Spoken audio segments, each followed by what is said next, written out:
Hello! Good morning! Welcome to Negosyo Behind the Scenes Daily. Actually, may hinihintay kaming fruits ngayon. Ito yung mga strawberry, pero na-overnight siya sa bus, kaya hindi namin siya nakuha agad. Yan, so ito yung mga strawberry natin. Malamig doon, banda, kaya pala na medyo maganda yung quality pa niya. Ang ganda ng quality ng strawberry. Ayan. Bumiyahe pa talaga kami. Maybe mga 10 to 15 minutes from us. Ayan. Okay pa siya. Nag-worry ako. Very sensitive kasi ang strawberry. So, usually, ino-order namin siya. Sinesend ng kapatid namin from Baguio. By bus. Or, minsan, meron din naman dito sa amin. Meron yung mga nag-send. Pero, kapag ngayon may bulk order kami, naubusan ako ng strawberry, so kailangan ko talagang mag-dry na. Hindi ko mahintay yung isa. So ngayon, ayan, okay siya, maganda yung ganitong variety. Hindi ko na-ask kung anong variety ito. Ayan, maganda pa siya. Ayan. Sensitive kasi yung mga strawberries, guys, kaya pag na-send sa'yo, dapat on that day, kailangan na siyang i-process. Kailangan na siyang hugasan, slice, and then dehydrate. Ayan. And then, may konti kaming nakuha. Oh, my goodness. Dragon fruit. Mahal pa rin ang dragon fruit ngayon. Mangilan-ilan pa lang kasi yung produce na dragon fruit. Yung local na dragon fruit, hindi yung imported. Yung imported kasi is kulay puti sa loob. Pero ito yung may kulay. Yan. Maganda pa yung quality niya. Halos the same yung presyo. Medyo mahal pa rin. Ayan.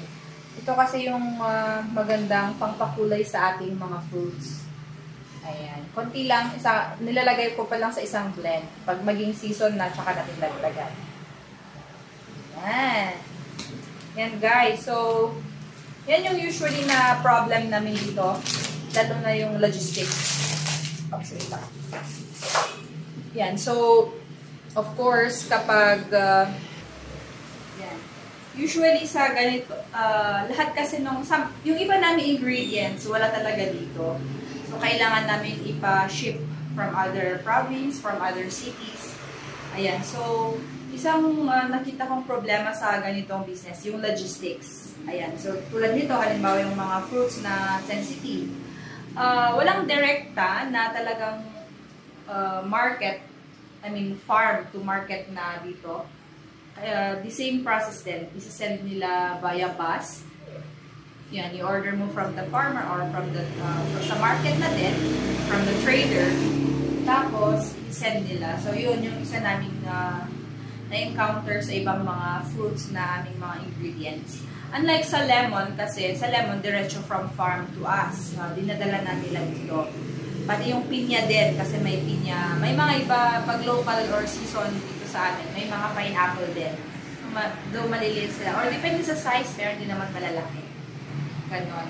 Ito din, actually, meron din, pag in season naman to, dito sa may banda Malikhong, dito sa amin, meron din silang ganito. Actually, meron din naman sa amin, pero konti lang. And marami rin produce na nanggagaling sa Sagada or sa ibang probinsya pag season na talaga ng dragon fruit. Pero, yun, season na si dragon fruit. Tawang ko last year, yung dragon fruit nag-last siya until sa Burr months. Meron pa. Pero nung January na until summer, wala na siya. Ngayon naman, yung strawberry actually, meron naman talagang strawberry, kaya lang yung presyo tumataas, bumababa. So ngayon, pag season niya, mura siya. Pero ngayon, ang mahal talaga niya ngayon, yung ito.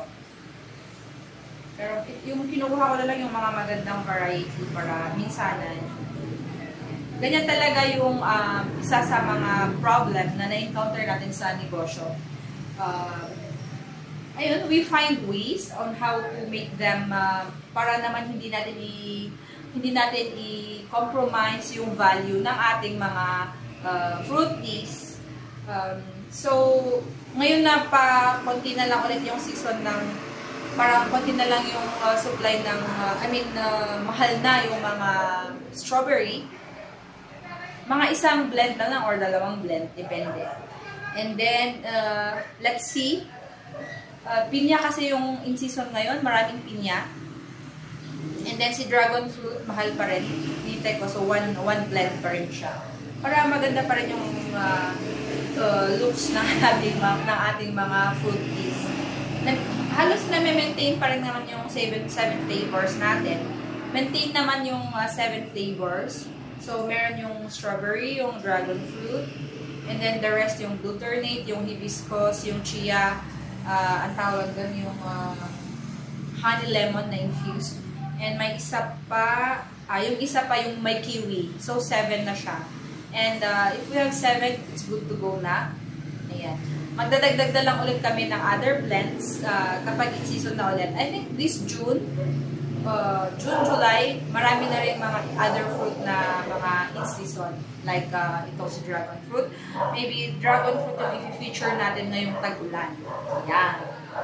Okay guys, thank you for joining me today. And yes, you can follow our channel, Kahong Biz channel, for more videos like this. And you can comment down below kung ano yung mga behind the scenes din na na-experience nyo sa inyong mga negosyo.